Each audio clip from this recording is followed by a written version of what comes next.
last bit of my brain that I was remembering my act with, the ability to use my legs, hands, my will to live. But anyway, here I am. What a lovely venue this is. You alright? Yeah. Nice one, excellent. I really like this venue actually because it's a little bit bigger than the ones I'm used to playing in. Like my bedroom, and the microphone works a lot better than my hairbrush. That's two reasons why it's redundant now. Yeah, another reason I like this venue is because there's a nice lots of room outside to sit and have a cigarette, because most pubs, since the smoking ban, you've got to sit outside or stand by the door, and every time I do, people come up and ask me if it's alright to go in. I'm not the bouncer. Every single time, and like, because I wear a suit for work, and no, it's not because I'm a bouncer for a living, so shut the fuck up. I'll be standing outside, you know, having a beer after work like we do, because we like our beer in London, don't we, eh? Spirit of the Blitzed. And so it's standing outside the pub, and it's happened so often that I started having a little bit of fun with them when they come up.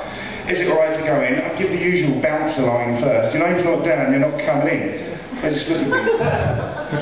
Sorry. What they don't realise is they haven't actually given me their name. There must be something in the way I say it, I don't know. But also, another thing I do, if it's a young lady that asks me, I just keep her talking for as long as possible until she realises for herself I'm just some random tosser. Not unlike my real relationships, actually. Oh.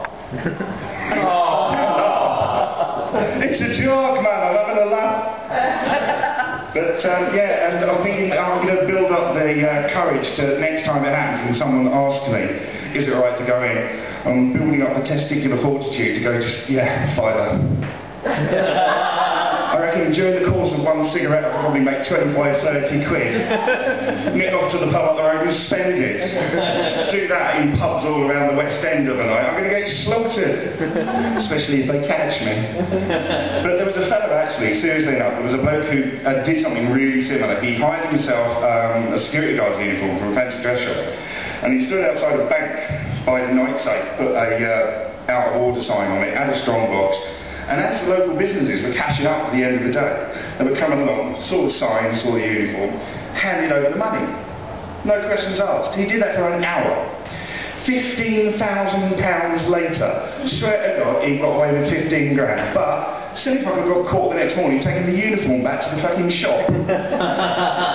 Swear to God, he got in the paper. My mum's still got the cutting, she likes to keep up with what I'm doing. But prison's not nice, I have to say. Quite unrelaxing. I have to get some advice from people about, you know, how to cope with the whole sort of unrelaxing part of prison. Someone said music, so listen to some blues music. That doesn't work in prison, does it? No. So I upped the tempo, tried some jazz, tried some heavy rock. Found out that one of those is just 3 chords played over and over again to 1,000 people. Jazz is the complete opposite. And yeah, got some other advice. Someone said, you know, think about something relaxing. Think about countryside. So I lay there thinking about killing Simon Cowell. And someone else said, meditate. But because I'm dyslexic, I just ended up fondling a cuddly toy. They said, no, Zen meditation, you know, like get into some like Zen Buddhism. The only thing is with that you need the right kind of environment, like a Buddhist retreat. Do you know how to make a Buddhist retreat? Threaten to punch him, he won't come out, you know, he's a pacifist. But that got me thinking, you know, Buddhist retreats. If Zen Buddhist was to fall over in the forest and no one's around, we'd sit there and go, ow, they really fucking hurt. Yeah, that's nice. Yeah, that got me on thinking, you know, while I was there meditating. Buddhism, Jesus, the second coming.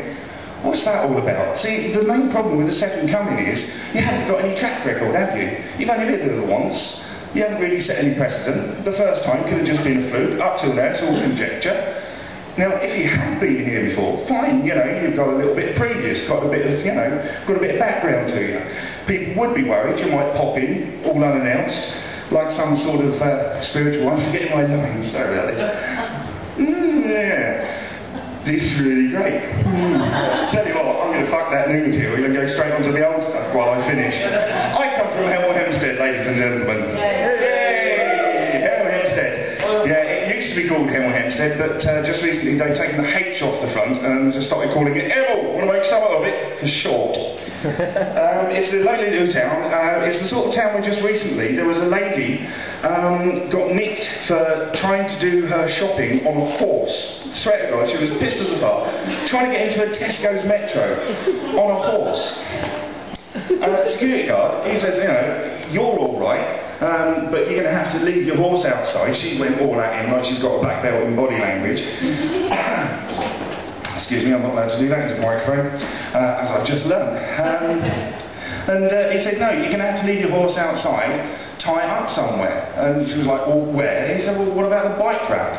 Because she was drunk as a skunk, and I don't think the similarity ended there, she thought he said, do you want to buy crack? A common mistake. But no, seriously, up round that sort of area, it's a bit of a rough area. There was an ice cream man found dead in his van recently. They don't know how. He was just found covered in nuts and syrup. Apparently he topped himself.